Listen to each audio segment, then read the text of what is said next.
कहानी की शुरुआत में हमें बहुत सारे लोगों को दिखाया जाता है जो आसमान की तरफ देख रहे होते हैं क्योंकि कुछ ही देर में मीटियोर शावर होने वाला है। ये एक ऐसा इवेंट है जो आज से 10,000 साल पहले हुआ था, इसीलिए नासा भी इसे पूरी तरह से ट्रैक कर रहा होता है। अंतरिक्ष में हमें 5 बड़े बड़े मीटियोर्स को दिखाया जाता है। हर एक मीटियोर इतना बड़ा है कि अगर ये धरती से टकरा गया तो धरती से जीवन हमेशा के लिए खत्म हो जाएगा। पूरी दुनिया के साइंटिस्ट अब इस मीटियोर शावर को देखना चाहते हैं, पर तभी अचानक से कुछ मीटियोर अपनी दिशा बदल देते हैं। वो चांद की तरफ जाने लगते हैं। ये देखकर सबके सब परेशान हो जाते हैं और तभी एक मीटियोर चांद से टकराता है, जिससे अंतरिक्ष में बहुत सारा मलबा छटक जाता है और अब वो सारा का सारा मलबा धरती की तरफ आ रहा होता है। और अगर ये मलबा धरती से टकराया तो धरती पर एक बहुत बड़ी तबाही होगी। हमें साइंटिस्ट मैडी को दिखाया जाता है जो व्हाइट हाउस को कॉल करके इसकी इंफॉर्मेशन देती है कि अगले 1 घंटे में मीटेरॉइड के कुछ टुकड़े और चांद का मलबा धरती से टकराने वाला है, जिससे तबाही होगी। व्हाइट हाउस को पूरी तरह से लॉक कर दिया जाता है। जल्दी मीटेरॉइड का एक टुकड़ा धरती से टकराता है, जिससे एक बहुत बड़ा ब्लास्ट होता है, जिसके बाद दूसरा मीटेरॉइड का जो टुकड़ा होता है वो ऑस्ट्रेलिया के समंदर की तरफ बढ़ रहा होता है। इसीलिए वहाँ आसपास के इलाकों से सबको हटा दिया जाता है। जल्दी वो टुकड़ा समंदर में गिरता है, जिससे एक बहुत बड़ी सुनामी आती है। ऑस्ट्रेलिया के आसपास के जितने भी बीच वाले शहर होते हैं वहाँ पर पानी भर जाता है, जिससे भारी तबाही होती है। मैडी इसके बाद प्रेसिडेंट को कॉल करके बताती है कि जब मीटेरॉइड का टुकड़ा चांद से टकराया था तो उसने अपनी दिशा बदली और वो अपनी दिशा से धरती की तरफ 35,000 किलोमीटर और पास आ चुका है। इसके क्या कॉन्सिक्वेंसेस होंगे ये हमें जल्दी कैलकुलेट करना होगा। प्रेसिडेंट कहते हैं कि जल्द से जल्द मुझे इसकी पूरी इंफॉर्मेशन चाहिए, इसकी पूरी रिपोर्ट बनाओ। और अब मैडी अपने काम पर लग जाती है। उसका असिस्टेंट उसे बताता है कि बहुत सारी जगहों पर भूकंप और सुनामी आ रही है, पर जब वो पूरी तरह से इसकी तहकीकात करती है तो वो इस नतीजे पर पहुंचती है कि ये चांद की धरती के पास आने की वजह से नहीं हो रहा, बल्कि इसकी वजह कुछ और है। इसीलिए वो एक दूसरे साइंटिस्ट को कॉल करती है जिनका नाम एलेक्स होता है। वो एलेक्स से कहती है कि जल्द से जल्द तुम मेरे पास आ जाओ। वही जो पहला मीटेरॉइड का टुकड़ा धरती पर गिरा था वो यूरोप में गिरा होता है, जहाँ पर हमें टूरिस्ट गाइड और कुछ बच्चों को दिखाया जाता है। और जब वो उस एरिया के पास से गुजर रहे होते हैं तो उनके कंपास काम करना बंद कर देते हैं। जल्दी ये उस जगह पर पहुंच जाते हैं जहां पर वो मीटेरॉइड गिरा था।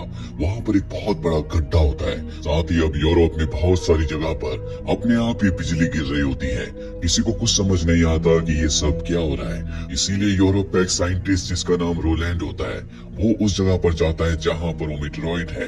वो देखता है कि मीटेरॉइड बहुत छोटा है, उसकी कोई मैग्नेटिक फील्ड नहीं है, लेकिन फिर भी बार बार जितने भी कंपास होते हैं उसी की तरफ पॉइंट कर रहे होते हैं। अब वो इसकी इंफॉर्मेशन मैडी को और एलेक्स को देता और बताता है कि जो मीटेरॉइड हमें मिला है दरअसल वो मीटेरॉइड नहीं बल्कि ब्राउन डॉर्फ है। ब्राउन डॉर्फ दरअसल डेड स्टार का एक पार्ट होता है। जब भी किसी स्टार की लाइफ पूरी हो जाती है तो उसमें एक ब्लास्ट होता है, जिससे उसके जितने भी टुकड़े होते हैं वो अंतरिक्ष में फैल जाते हैं। और अब इन्हें पूरी पिक्चर समझ में आ जाती है कि जिन्हें ये मीटेरॉइड समझ रहे थे दरअसल वो ब्राउन डॉर्फ्स थे, यानी कि डेड स्टार्स के पार्ट्स, जिनकी मैग्नेटिक पावर बहुत ज्यादा होती है।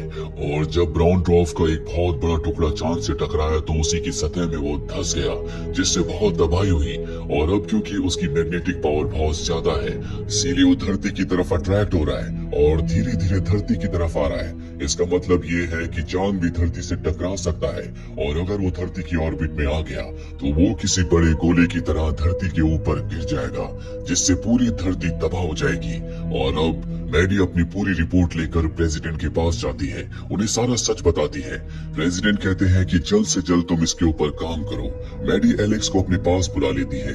ये खास लैब से ऑपरेट करते हैं, जो लैब पूरी दुनिया के जितने भी स्पेस सेंटर्स होते हैं उन सब से कनेक्टेड होती है।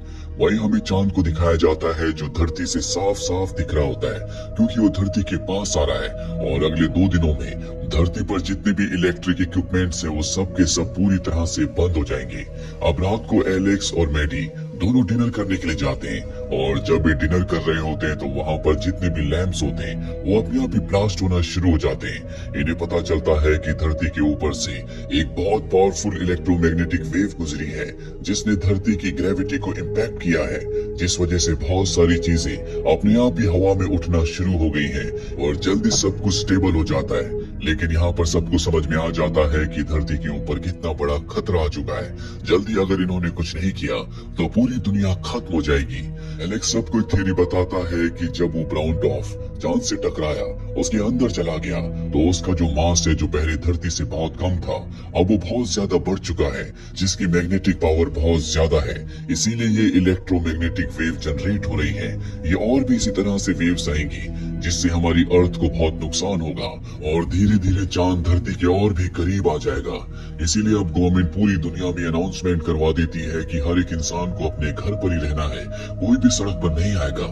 हर तरह के वायु और सड़क पर चलने वाले यातायात को पूरी तरह से बंद कर दिया जाता है। और होता भी ऐसा ही है। जल्दी एक और इलेक्ट्रोमैग्नेटिक वेव आती है, जिससे एक बार फिर से धरती की जो ग्रेविटी होती है वो अफेक्ट होती है।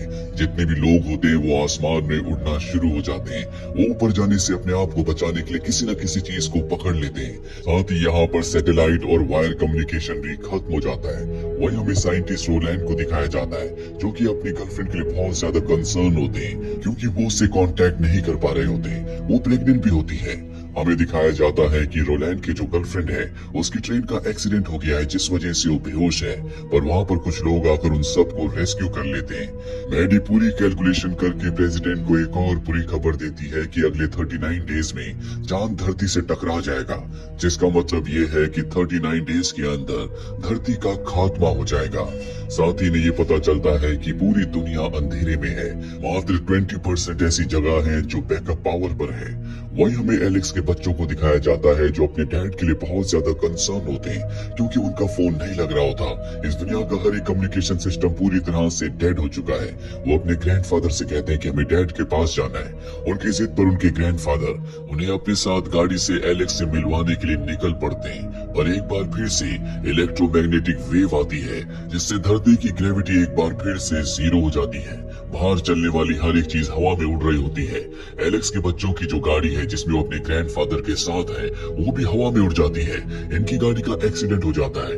वही हमें समंदर में एक बहुत बड़े कार्गो शिप को दिखाया जाता है, जो पूरी तरह से हवा में उठ जाता है। और जैसे ही मैग्नेटिक वेव का असर खत्म होता है, वो पानी में डूब जाता है। अब फ्रिक्वेंटली इस तरह की वेव धरती पर आ रही होती है, जिससे बहुत ज्यादा नुकसान बढ़ जाते हैं। इसीलिए पूरी दुनिया में कर्फ्यू का ऐलान कर दिया जाता है। मैडी चांद को स्टेबल करने के लिए एक तरीका बताती है। वो कहती है कि हमें चांद पर जाकर उस लोकेशन का पता लगाना होगा जहां पर वो क्रैक है, जिसके अंदर ब्राउन डॉर्फ है, ताकि हम अर्थ से मिसाइल भेजकर उस जगह को ब्लास्ट कर दें, जिससे चांद के 2 टुकड़े हो जाएंगे और उसके अंदर जो ब्राउन डॉर्फ है वो वहां से बाहर निकल जाएगा, जिससे चांद पूरी तरह से स्टेबल हो जाएगा। यहाँ पर आर्मी के बड़े बड़े जनरल्स भी होते हैं। वो कहते हैं कि बहुत ही रिस्की है, ऐसा करने में बहुत वक्त लगेगा। क्यों ना हम अर्थ से न्यूक्लियर मिसाइल को चांद से टकराएं, जिससे चांद पूरी तरह से ब्लास्ट हो जाए और ब्राउन डॉर्फ का टुकड़ा वहां से बाहर निकल जाए। हालांकि इससे मैडी इत्तेफाक नहीं रखती। वो कहती है कि ये करना रिस्की हो सकता है। पर यहाँ पर जो प्रेसिडेंट होते हैं, वो वर्ल्ड के बड़े बड़े लीडर्स से इस बारे में बात करते हैं और इस नतीजे पर पहुंचते हैं कि ये चांद से मिसाइल को टकराएंगे।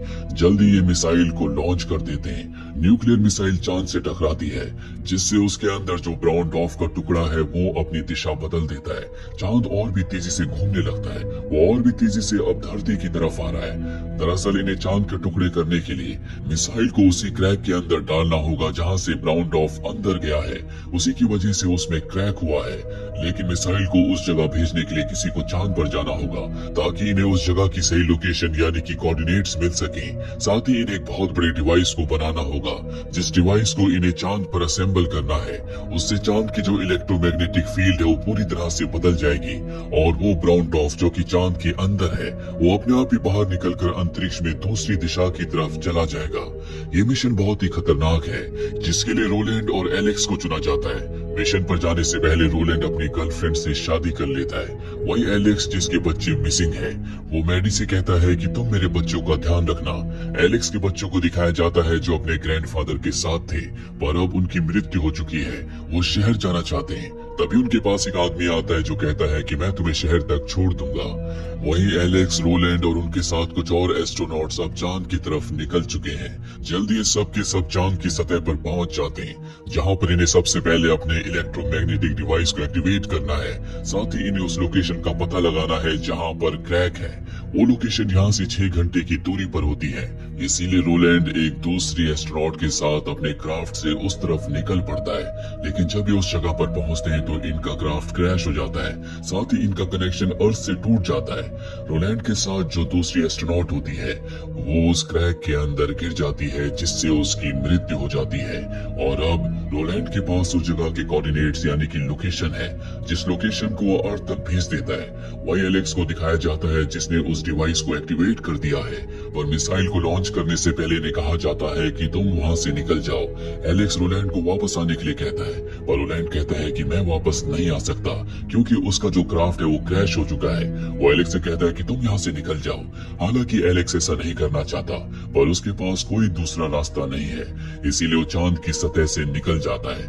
वही अर्थ से मिसाइल को लॉन्च कर दिया जाता है जो उस क्रैक के अंदर चली जाती है जहां पर ब्राउन डॉर्फ है। साथ ही ये अपने इलेक्ट्रोमैग्नेटिक डिवाइस को एक्टिवेट कर चुके होते हैं, जिससे ब्लास्ट होने के बाद ब्राउन डॉर्फ जो कि चांद की सतह की बिल्कुल अंदर था वो बाहर निकलकर चांद से अलग हो जाता है। चांद के 2 टुकड़े भी हो जाते हैं, लेकिन इन सब में रोलैंड की मृत्यु हो जाती है। रोलैंड ने अपनी जान देकर दुनिया को बचा लिया क्योंकि इनकी वजह से ब्राउन डॉर्फ वहां से बाहर निकल चुका है, जिस वजह से चांद पूरी तरह से अपनी जगह पर स्टेबल हो गया है। अब वो अर्थ की तरफ नहीं आ रहा, यानी कि दुनिया बच चुकी है। जल्दी एलेक्स अर्थ पर वापस आ जाता है जहां पर खुद प्रेसिडेंट उसका स्वागत करते हैं। मैडी भी उससे मिलने के लिए आती है। मैडी के पास उसके दोनों बच्चे होते हैं जिनसे मिलकर वो बहुत खुश हो जाता है। आसमान में हम उस टूटे हुए चांद को देख सकते हैं, जो इस बात का प्रतीक है कि इंसानों को जिंदगी जीने का एक दूसरा मौका मिला है।